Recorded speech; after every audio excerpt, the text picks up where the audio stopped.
No Brasil, João Cristofolini. Em Dubai, Gustavo Carriconde. Eles leem os mais importantes livros e debatem suas principais ideias. Fique ligado nas dicas dos maiores nomes da literatura de negócios e como você pode aplicá-las na sua vida como empreendedor. Está começando agora mais um episódio do Resumo Cast, livros para empreendedores. Olá, seja muito bem-vindo ao Resumo Cast, o seu podcast de livros para empreendedores. Aqui quem fala é João Cristofolini e estamos começando agora o nosso 18º episódio, o nosso 18º livro para empreendedor. E no episódio de hoje nós vamos falar sobre um livro que não é uma biografia de sucesso, porém foi escrito por um grande empreendedor de sucesso que naturalmente poderia, ou terá em breve algumas biografias. Então, um livro escrito por um empreendedor de sucesso relatando as suas experiências práticas no mundo dos negócios. Eu estou falando do livro De 0 a 1, do autor Peter Thiel. O que aprender sobre empreendedorismo com o Vale do Silício? Apresenta ideias completamente originais sobre como criar valor no mundo, segundo Mark Zuckerberg, CEO do Facebook.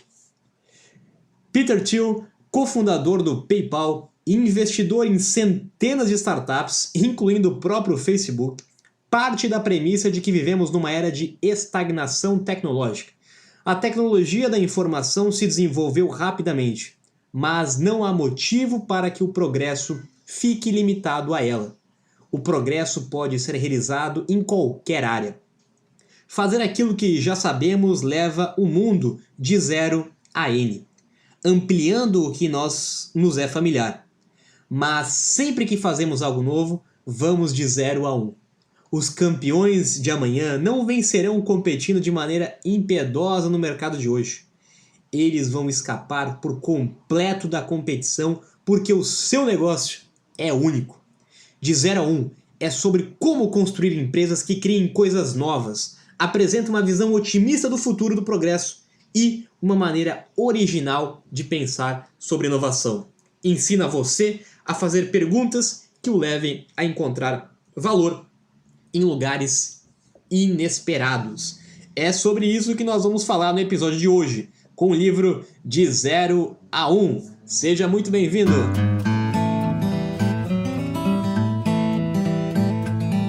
Olá, eu sou Gustavo Carriconde, seja muito bem-vindo ao episódio 18 do Resumo Cast. E vamos começar então descrevendo o que o autor define como ir de 0 a 1, que é o título do livro. Ir de 0 a 1 significa criar algo novo que não existe, ao invés de aperfeiçoar algo que já existe. Por exemplo, se o criador do automóvel, Henry Ford, perguntasse às pessoas que produto elas queriam, elas iriam responder que o que queriam mesmo eram carroças mais velozes. Criar essas carroças seria ir de 1 a N, onde N é um valor qualquer. Agora, criar o automóvel fez com que ele fosse de 0 a 1. Os grandes negócios e avanços da humanidade acontecem de forma única e não podem ser replicados. Só é possível ir de 0 a 1 uma única vez. O próximo Bill Gates não vai criar um sistema operacional, assim como o próximo Mark Zuckerberg não vai criar uma rede social. A humanidade não seleciona o próximo invento ou avanço tecnológico em um catálogo cósmico do universo. Mas sim, ao criar uma nova tecnologia, os humanos reescrevem de forma única o seu futuro e o futuro do mundo. Essa lógica absolutamente verdadeira faz parte do universo das crianças, mas infelizmente, ao crescerem, elas são contaminadas com os modelos mentais dos adultos que favorecem a cópia do que já existe, pelo simples fato de que copiar é mais fácil e requer menos energia. Gustavo, eu vou tentar trazer essa característica um pouquinho mais próximo aqui do nosso universo do Brasil, no que se refere ao ecossistema de startup, o ecossistema de negócios e empreendedorismo.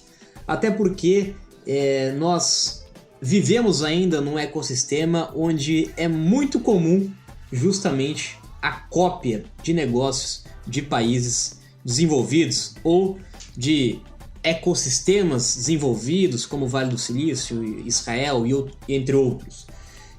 E nós temos muitos poucos cases de negócio no Brasil, né, para não dizer nenhum, de negócios realmente disruptivos, de negócios que realmente mudaram um segmento, um mercado de uma forma global. Nós ainda temos uma cultura de copiar. O que funcionou nos Estados Unidos vai funcionar no Brasil. O que funcionou lá fora vai funcionar aqui dentro. Inclusive tem alguns fundos de investimentos que trabalham exatamente com essa cultura, de trazer negócios de países já mais maduros para países em processo de desenvolvimento, como o Brasil, e simplesmente replicar o processo, o modelo, o produto de uma forma totalmente igual.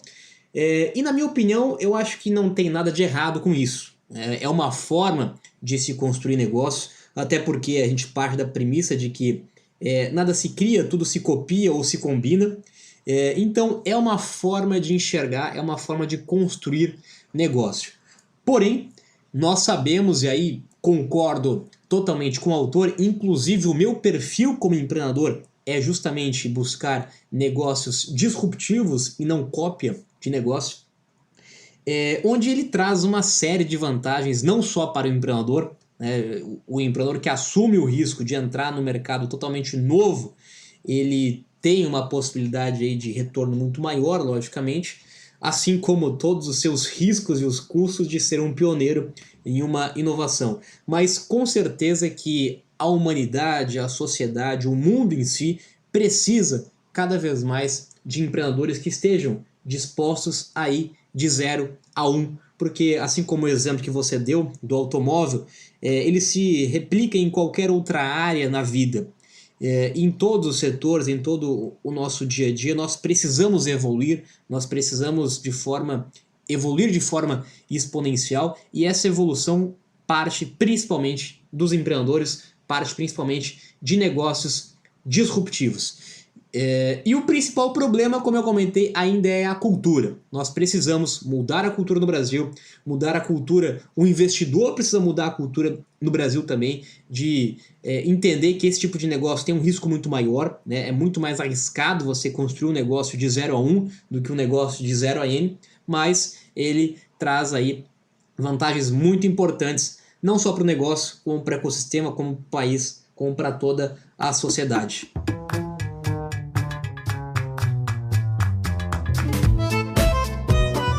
As startups estão na vanguarda das inovações e são os ambientes mais adequados para ir de 0 a 1. É muito difícil inovar dentro de grandes corporações. Se você tem uma grande ideia e está dentro de uma grande organização, certamente vai sofrer com a burocracia e lentidão desses ambientes. As grandes corporações tentam evitar o risco a todo custo e, por isso, não são propensas a criar coisas novas. Um gênio solitário pode até criar uma obra de arte, mas nunca será capaz de criar uma indústria inteira. Por isso, as startups operam segundo o princípio de que você precisa se conectar com as pessoas e formar uma equipe, e ao mesmo tempo precisa permanecer pequeno para não perder a agilidade. Startups são uma espécie de embriões que darão origem a grandes empresas. Nas startups, as coisas acontecem com uma velocidade muito acelerada e muitas das regras tradicionais que regulamentam as grandes empresas não se aplicam às startups. O autor define uma startup como sendo o maior grupo de pessoas que podem ser convencidas de um plano de construir um futuro diferente.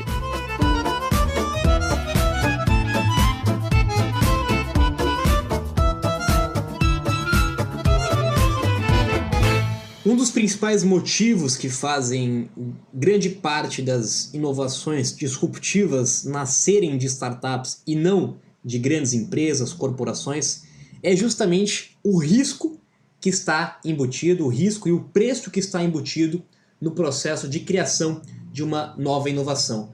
Para a gente entender isso, é só a gente entender que para cada 100 startups que forem construídas, que forem criadas, talvez restem uma em poucos meses ou poucos anos. Ou seja, o custo de criar uma startup, o risco de criar uma startup é muito pequeno se você segue conceitos aí de startup enxuta, de lean startup, etc., onde o seu investimento é pequeno, o seu risco é pequeno, mas o seu potencial de retorno é grande. Então é natural dentro do ecossistema de startups que uma empresa desapareça, que um produto não dê certo, até porque não tem reputação, não tem marca, a empresa não é conhecida, muitas vezes surgem aí dentro de casa, na garagem, etc., e já no processo do ambiente corporativo tradicional, uma empresa consolidada, uma empresa tradicional, ela não pode, em muitos momentos, se dar ao luxo de arriscar tanto a sua imagem perante o mercado. Ela sabe que se ela lançar um produto, por exemplo, vamos usar um exemplo de uma Apple ou de um Google, que já foram startups e hoje são empresas um pouco muito maiores, né? E até um pouco mais conservadoras, naturalmente, pela sua, apesar de serem empresas inovadoras, mas acabam mudando um pouco o seu DNA inicial de uma startup. O risco de uma dessas empresas lançarem um produto disruptivo, um negócio disruptivo, é muito alto, né? Logicamente que se dá certo, ele acaba tendo uma abrangência muito maior pela sua capilaridade, mas o risco de dar errado é muito grande para a imagem da própria empresa. Então, existe uma questão de risco, por isso que muitas das inovações acontecem em startups, e também, até trazendo uma informação atualizada aqui dessa semana, inclusive, que eu vi, muitas grandes empresas, como o Google, o exemplo que eu acabei de comentar, está construindo uma aceleradora de startups especificamente para os seus funcionários. Essas empresas sabem que ela tem um risco muito grande de que o seu funcionário saia de lá para montar a sua própria startup. Ele vai tentar fazer a inovação no seu próprio negócio, não na empresa tradicional. E pensando nisso, muitas empresas como o Google, e até nós temos cases de empresas no Brasil também, inclusive, já investindo em aceleradoras, em espaços específicos para a construção de startups, motivando os seus próprios funcionários, a sua própria equipe, a construírem o seu negócio, a inovarem, a usarem parte do seu tempo de trabalho para construir um novo produto, um novo serviço, reinventar alguma coisa no processo. Até porque eles sabem que é muito melhor, muito mais interessante manter a inovação dentro da empresa do que deixar com que sejam construídas do lado de fora.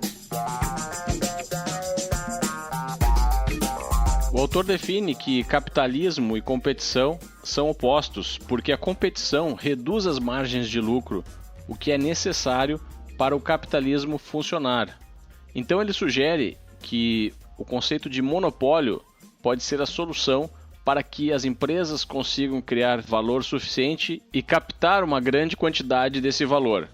Monopólio significa possuir uma enorme fatia do mercado, ou até mesmo todo ele. Os monopólios criativos são aqueles onde um grande valor é gerado e os lucros são suficientes para manter a sustentabilidade do negócio. Considere o exemplo do Google. Não existe nenhum outro sistema de busca que consiga gerar tanto valor como ele. Por isso, o monopólio existe. Se o monopólio é mantido através da geração de valor, ele é criativo e contribui para a evolução da humanidade. Se for mantido através de práticas antiéticas, ele é prejudicial e acaba consumindo recursos e atrasa o desenvolvimento do mundo. Em um monopólio criativo, você pode se concentrar em melhorar o seu modelo e entregar cada vez mais valor. Enquanto que, em um cenário caracterizado pela concorrência, você precisa se concentrar para proteger a sua estreita margem de lucro dos outros competidores. Geralmente, onde existe muita concorrência, a captação de valor fica comprometida. O autor cita o exemplo das companhias aéreas americanas que concorrem entre si e que geraram, em 2012, 160 bilhões de dólares e captaram apenas 35 centavos por passageiro que viajava. Já o Google, que era um monopólio, gerou 50 bilhões de dólares, mas conseguiu manter 21% dessa receita como lucro. Isso significa uma margem 100 vezes maior do que o setor aéreo.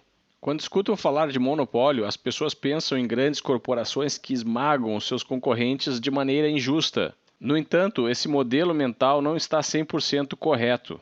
O pensamento convencional diz que a competição é o ideal para estimular a economia e encorajar as empresas para melhorar os seus produtos ou serviços. Na verdade, são os monopólios que promovem a inovação.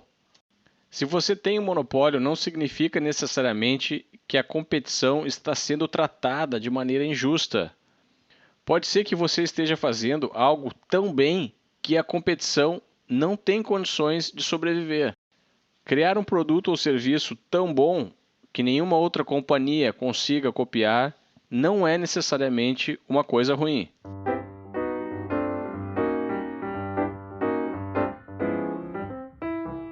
Se tornar um monopólio do mercado é o sonho de qualquer empreendedor, né? Mas com certeza não é a realidade da maioria deles e também não é uma tarefa fácil.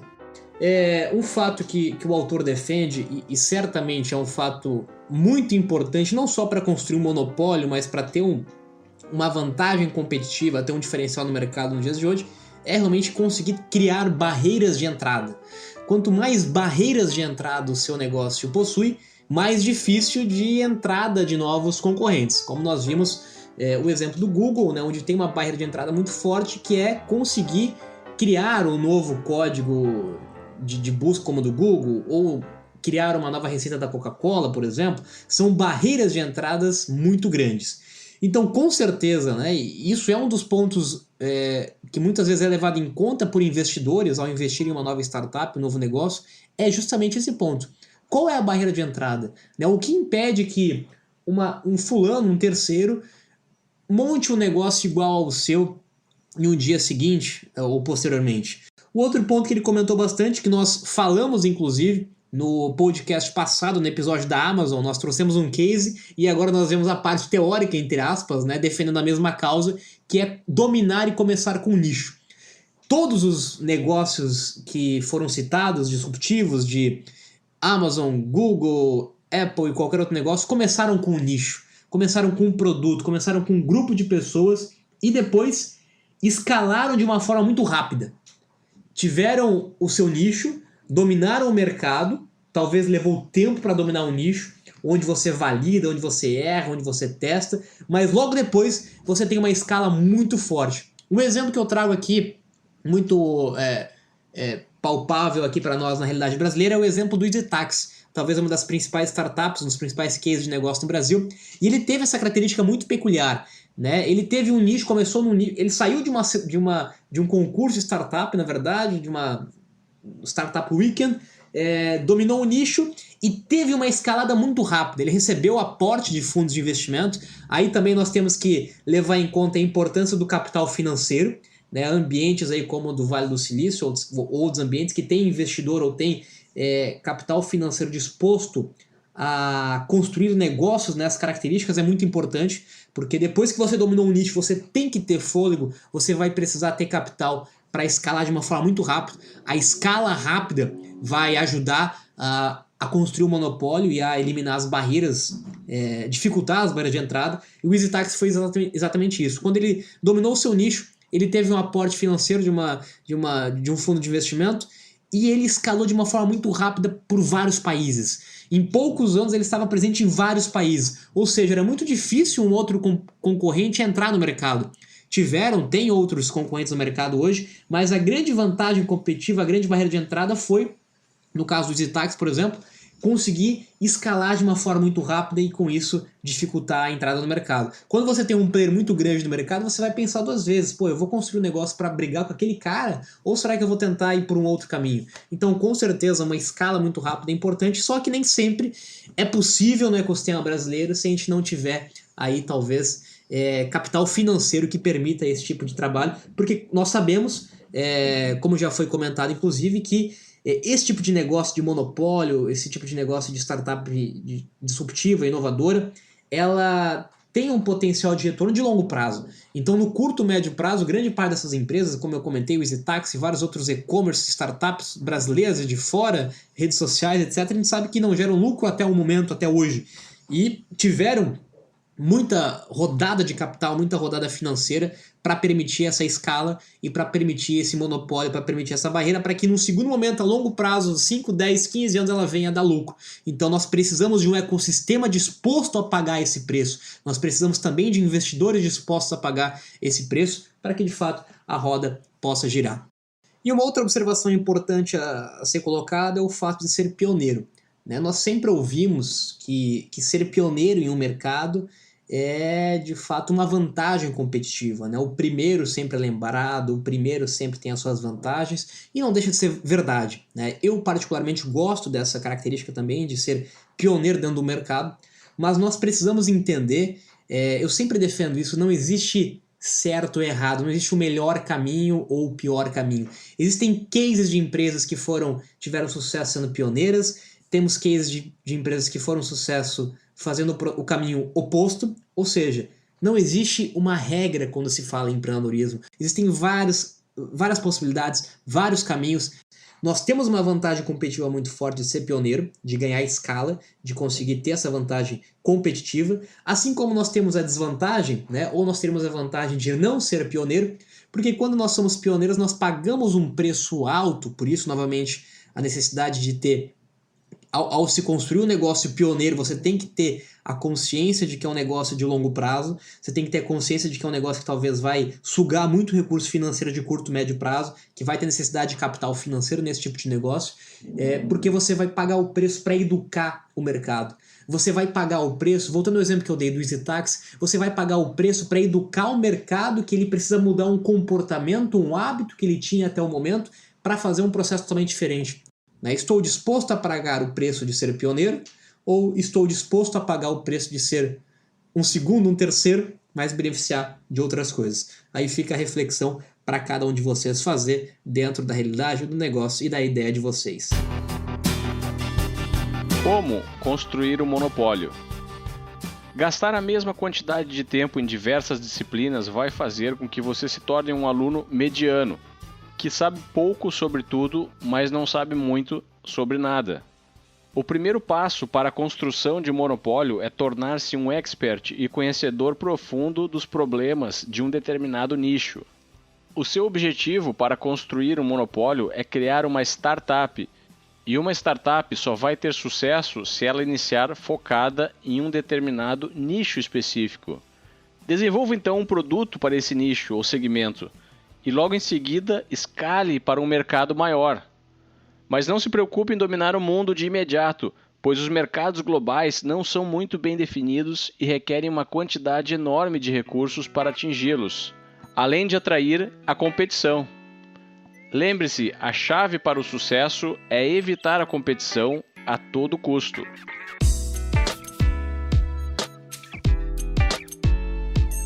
Mais uma vez, nós reforçamos esse conceito da importância de focar em um nicho de mercado no primeiro momento, de começar com um nicho, de dominar um nicho, de entender um nicho, de validar em um nicho, para depois você pensar em alguma coisa maior.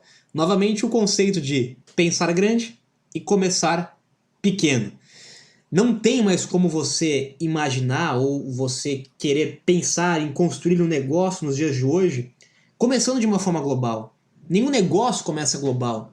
Nenhum negócio começa atendendo todo mundo. Nenhum negócio começa resolvendo todos os problemas de um mercado ou todos os problemas de todos os clientes. Você precisa ter foco. Você precisa ter nicho. Você precisa saber identificar muito bem qual é o seu problema. Comece a destrinchar esse problema.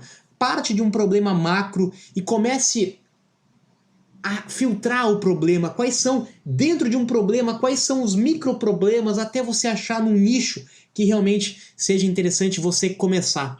Novamente, não quer dizer que você vai ficar neste nicho único durante todo o seu negócio, mas para você começar, você vai precisar escolher um nicho para começar, para se especializar, para ter conhecimento, para testar e para validar.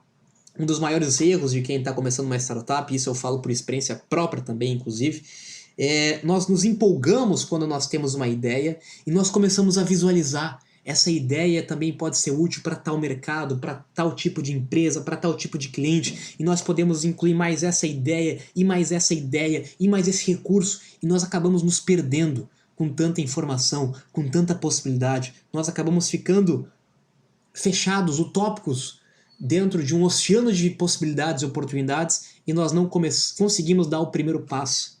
Esse talvez seja um dos grandes dilemas de muitos empreendedores. Talvez você esteja passando, vivendo isso nesse momento. Você teve uma ideia e essa ideia de repente tomou uma forma mirabolante que você vai dominar o mundo. Cuidado, muito cuidado com isso.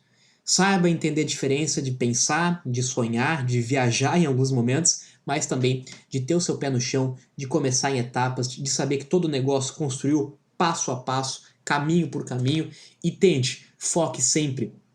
Ao começar o seu negócio, foque sempre naquilo que é essencial, naquilo que é indispensável. O produto mais simples, o mercado mais simples, a solução mais simples, e depois você começa a jogar os confetes, os enfeites e começa a pensar em todas as possibilidades que você tem. Não adianta você querer pensar nesse momento que você está começando seu negócio em parceria, em outros mercados, em outros produtos, outros serviços, se você não conseguiu colocar nem ao menos um produto em um nicho no mercado e fazer isso, gerar receita para sua empresa.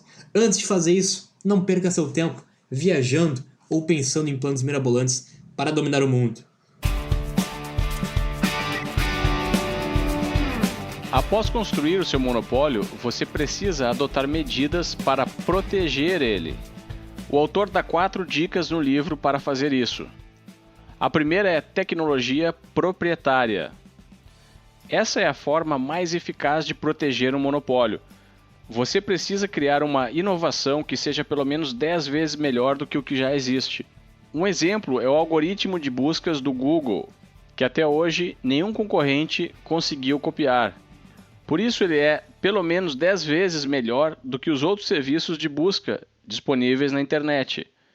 Se alguém conseguisse criar uma solução semelhante à do Google, os 2 serviços estariam então competindo e não seriam mais um monopólio. A segunda dica é utilizar os efeitos das redes. Por exemplo, quanto mais usuários você tem, maior o valor para cada usuário. Ninguém se interessaria em ter uma conta no Facebook se ele tivesse apenas algumas centenas de usuários. Por isso, se você conseguir se estabelecer primeiro em um segmento com uma forte base de usuários, muito provavelmente vai conseguir fortalecer o seu monopólio. A terceira dica diz respeito às economias escaláveis. Nesse modelo de negócio, quanto maior o seu volume de vendas, menor o seu custo de produção por causa dos baixos custos fixos. Isso cria uma barreira para a entrada de novos competidores, pois eles não terão grande volume inicialmente. A Microsoft cria um software e vende ele milhões de vezes, sem ter que aumentar muito os seus custos fixos, por exemplo. E a quarta e última dica está relacionada à sua marca, ou branding. As marcas fortes também criam uma barreira de entrada para qualquer competidor, pois o investimento inicial para o estabelecimento de uma marca competidora será alto. Por definição, a sua própria marca já é um monopólio. Por isso, você precisa fortalecê-la. O maior exemplo é a marca da Apple, que domina o seu segmento apesar de existirem diversos candidatos querendo destroná-la. Bom, eu acho importante a gente fazer uma observação em relação a esse assunto para a gente fechar esse tema aqui também. Apesar da importância de nós nos atermos a cada um desses pontos e, de fato, da importância e do sonho de todo empresário construir o seu monopólio, nós precisamos também entender que nenhum dos negócios que são monopólios hoje, eles começaram pensando em ser um monopólio. Eles primeiro começaram pensando em resolver um problema. Eles primeiro pensaram em atender a um nicho de mercado. Eles primeiro pensaram em criar um bom produto. Eles primeiro pensaram em construir um negócio. Conforme o negócio foi se desenvolvendo, conforme o negócio foi se validando e o negócio foi acontecendo, naturalmente com a possibilidade de escala, com a possibilidade de crescimento, com a possibilidade de melhora da tecnologia, com a possibilidade de construir a sua marca, o seu branding durante o caminho, durante o percurso, porque nenhuma grande empresa construiu o seu branding quando estava iniciando, ela foi se construindo durante o caminho. Então é importante você entender aonde você quer chegar, entender que você gostaria de construir uma empresa nessas características, nesses sentidos, mirar o que você precisa fazer para chegar lá, mas entender que de nada adianta se você não der os primeiros passos. E os primeiros passos, como nós já comentamos nesse episódio e como nós já comentamos também em episódios anteriores, que é fazer o básico. Sem o básico não existe monopólio. Sem fazer o básico de um negócio, você nem um negócio tem, muito menos um monopólio. Então foque em fazer o básico. Foque em criar um negócio rentável, um negócio que resolva um problema de fato legítimo no mercado, que atenda o nicho e naturalmente você vai fazer deste negócio melhorar sua tecnologia, ganhar escala e construir a sua marca, o seu branding, para quem sabe um dia se tornar um monopólio do seu segmento e do seu mercado. Meus amigos, nós vamos chegando no final de mais um episódio do Resumo Cast e eu gostaria de deixar aqui uma última mensagem para você que está nos ouvindo. Não esqueça de colocar em prática aquilo que você está aprendendo. Em empreendedorismo, nós aprendemos somente na prática.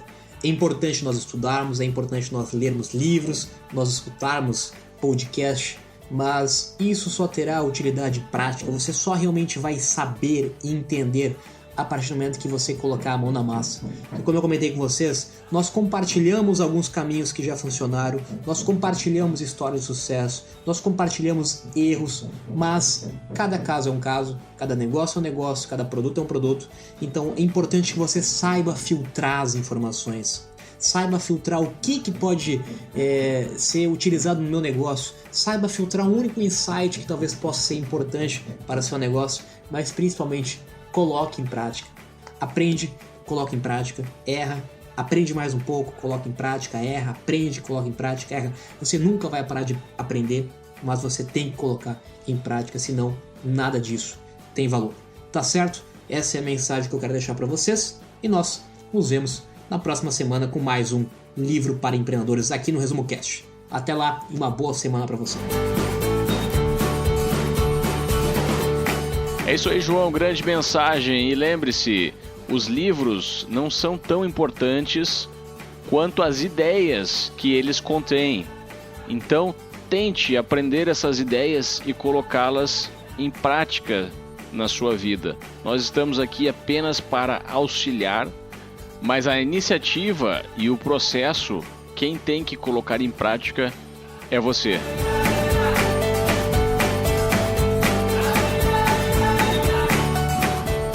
Se você está escutando o Resumo Cast e ainda não é um assinante do nosso podcast, eu faço um convite para que acesse www.resumocast.com.br.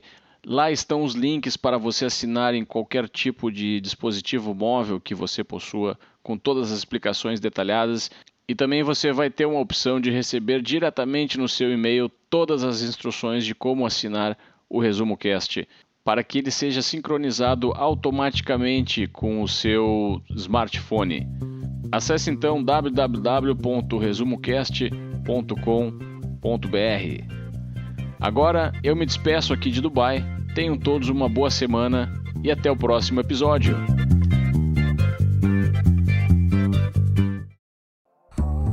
Se você gosta de assistir vídeos gratuitos sobre livros para empreendedores, sabia que já estão disponíveis no canal do YouTube do Resumo Cast os resumos dos livros em vídeo dos últimos episódios da temporada 3? Basta abrir o seu aplicativo do YouTube ou o site do YouTube no seu computador e procurar pelo nosso canal digitando Resumo Cast. Te vejo por lá.